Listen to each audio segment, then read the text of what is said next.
नमस्कार. ज्या ज्या ठिकाणी सांध्यांना सूज येते, जसा आमवात आहे, अशा ठिकाणी आयुर्वेदाने वृक्षस्वेद म्हणजेच वाळूचा कोरडा शेक द्यायला सांगितला आहे.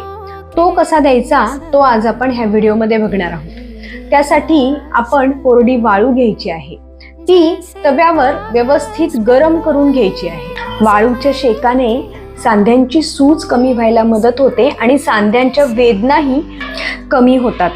आता ही व्यवस्थित गरम झालेली वाळू एका सुती कपड्यावर किंवा रुमालावर घ्यायची आहे आणि त्याची पुरचुंडी बांधून घ्यायची आहे. आता ही पुरचुंडी आपल्या हातावर ठेवून ती भाजणार नाही ना ह्याची खात्री करून घ्यायची आहे. आणि अशा पुरचुंडीने जो सांधा सुजला आहे आणि दुखत आहे तो सांधा शेकायचा आहे. घरच्या घरी करता येणारा हा उपाय खूप साधा, सोपा आणि तरीही खूप इफेक्टिव्ह आहे. तुम्हीही नक्की करून बघा.